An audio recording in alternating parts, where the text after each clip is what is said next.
作者還有一位心理師的朋友，也在身體檢查的時候發現自己得了癌症。婦科的醫生推薦的治療方式非常痛苦又很危險，於是他決定用另外一種療法。大約1個月之後，他的身體完完全全康復了，找不到癌細胞了。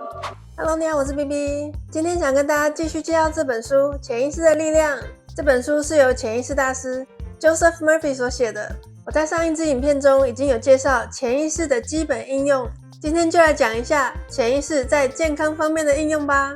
有一個75歲的老婦人，本來一直對自己的記憶力非常有信心，她的記憶力很好，可是隨着年紀越來越大，她開始覺得自己記憶力減退了。她開始注意到自己常常丟三忘四，而且她每次一忘掉什麼事情的時候，她都會跟自己講說：哎呀，我就是年紀大了不中用啊，記憶力好爛啊。因為她常常這樣對自己講，所以這種負面的自我暗示也進入了潛意識，反而讓她更容易忘東忘西的，記憶力真的更爛了。她非常非常難過，但是還好她有發現這件事情，她意識到了她一直在給自己負面的信念，所以她也決定要反轉這個情況。每當她開始又想唱衰自己的時候，她就會停下來，她會開始念這一段自我暗示，而且一天會念好幾次哦。她會說：從今天開始，我的記憶力越來越好了，不管是何時何地，只要有需要，我都会想得起來。我的記憶力很清晰，而且我不用花太多的力氣就可以記住很多重要的事情。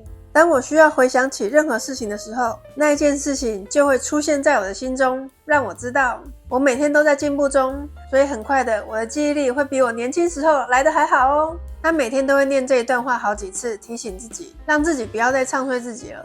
結果3個禮拜之後，他說他的記憶力又恢復正常了。75歲的老婦人哦，這個算是很基本的應用。讓我們來看看作者他自己發生什麼事情吧。原來作者他自己得過惡性腫瘤，就是癌症。他說許多年前我的皮膚出現惡性腫瘤，我找了最好的醫生治療，那些醫生也用了醫學界最先進的治療方法，但是都沒有見效，我的惡性腫瘤也越來越惡化。作者就給自己設計了一段非常簡單直接的肯定句，他會告訴自己說：我的身體以及所有的器官都是由我的潛意識的大智慧所創造出來的。他知道要如何治癒我，他的智慧設計出我所有的器官、組織、肌肉和骨頭。我內在這無窮的療癒力，現在正在轉化我體內的所有細胞。我知道我的身體此時此刻就在康復中。我很感恩，也很感謝我內在智慧所創造出的傑作，真的是太棒了。他每天都會重複這一段話2到3次哦，每一次都會大聲朗讀5分鐘，所以你可以把這一段話寫在紙上面，照着念就可以了。過了3個月之後，作者的皮膚就完好如初了，惡性腫瘤全部都不見了。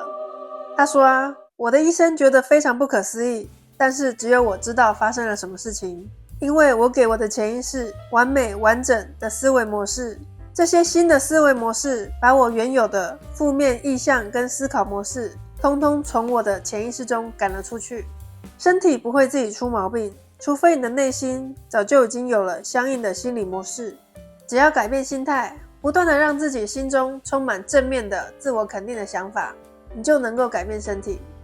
我們要知道，潛意識掌控你身體中所有的機能，不管是醒着還睡着，潛意識都不會休息哦。像是你的呼吸啊，你不需要去煩惱你到底呼吸了沒，因為你自然而然就在呼吸了。睡覺的時候也不用擔心你呼吸了沒。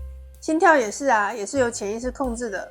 還有很多身體的機能，像是長頭髮啊、長指甲啊，這些我們都不用去煩惱，全部都交給潛意識。所以我們要信任潛意識，它有辦法控制、掌管我們的身體，也有辦法修復我們的每一個細胞。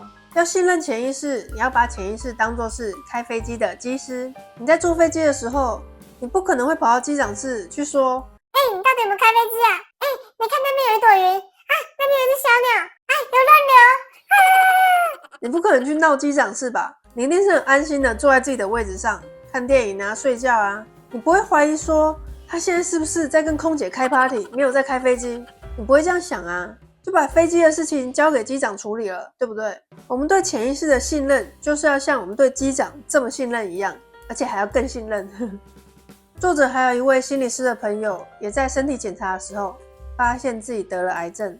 他說是身上很重要的器官應該就是子宮啦，因為他說婦科的醫生推薦的治療方式非常痛苦又很危險，所以這位心理師的朋友非常猶豫，不想要嘗試傳統的醫療，於是他決定用另外一種療法。在每天晚上睡前，他都會安靜地告訴自己，我的每一個細胞、神經、組織、器官從現在開始修復得完整無缺，沒有瑕疵，我的整個身體都修復得又健康又和諧。每天睡前都重複這段話。大約1個月之後，他的身體完完全全康復了，找不到癌細胞了。醫生的檢查也證實他體內的癌細胞已經完全消失無蹤。睡前是很棒的時候，你可以讓這些肯定句進入你的潛意識，因為在睡前半夢半醒的時候，腦波是屬於阿法波，也就是意識跟潛意識中間的腦波，非常適合念這些肯定句哦。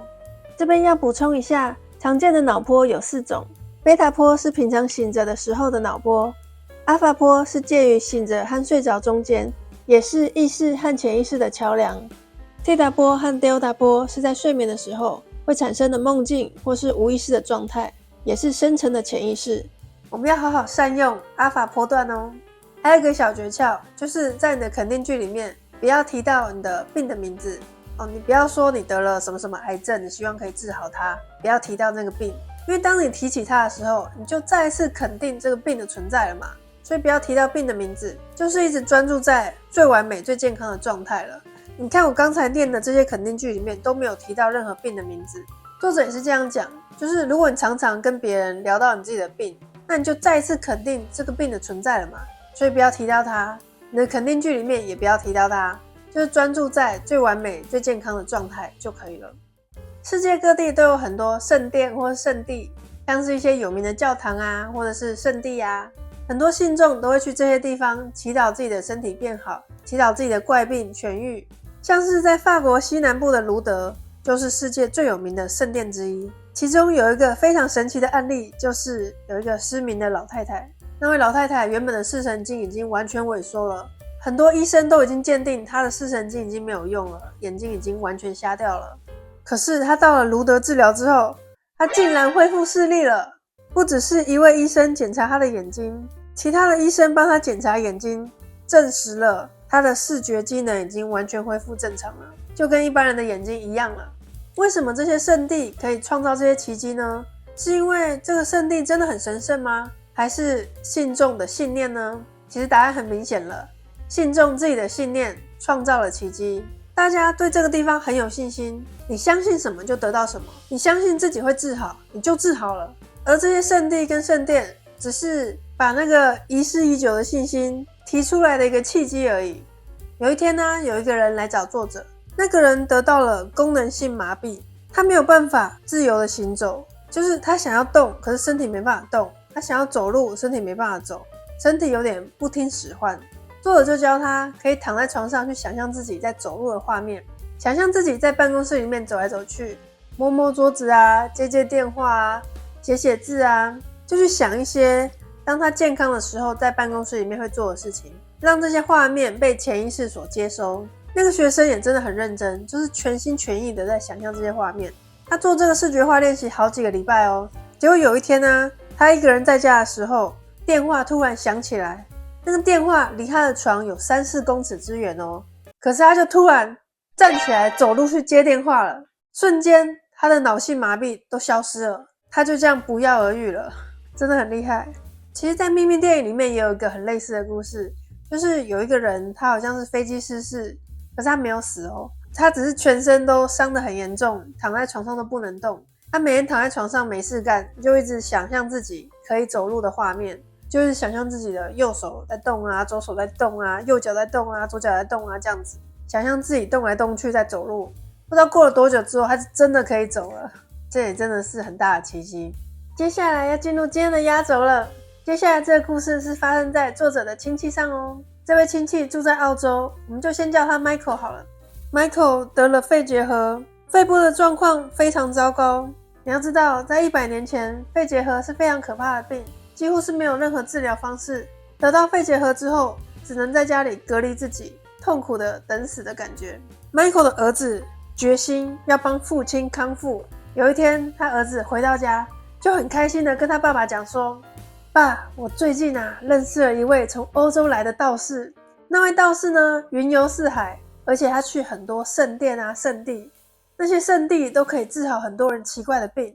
那位道士就在聖地裡面得到了這枚戒指，這枚戒指是中世紀歐洲流傳下來的，上面木頭的碎片是真正的十字架的碎片哦。這枚戒指具有非常神奇的力量，摸到這枚戒指的人，怪病都好了。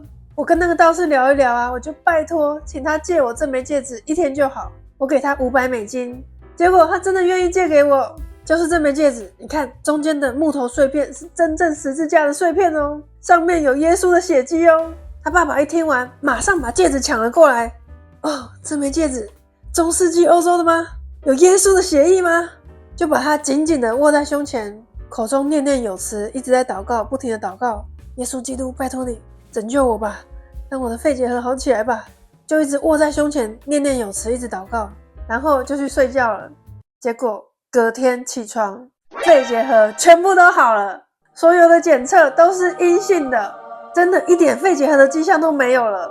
Michael 的病就這樣神奇的治好了。可是你知道嗎？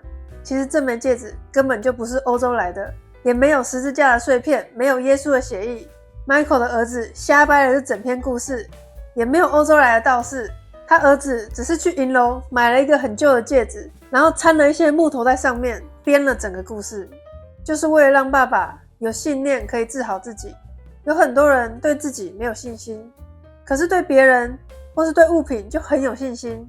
Michael 对戒指的信念讓他治好了自己的肺結核，而且他說後來他的肺結核就再也沒有出現了，肺部一直都完好無虞，一直到15年後才以89歲的高齡因為其他原因而去世，也就是當時得肺結核的時候已經74歲了。Michael 從頭到尾都不知道這是個騙局，因為如果他知道的話，可能肺結核又會再犯了。因為大家對自己都是比較沒有信心的，對別人都很有信心。兒子善意的謊言造就了一個奇蹟，真的太棒了。今天的故事希望大家會喜歡，這裡面還有很多精彩的內容，下一支影片也會繼續介紹哦。請一定要訂閱我的頻道，就不會錯過精彩的內容咯。還沒看過上一集的朋友，可以趕快去看一下哦。那我們下次再見咯，拜拜。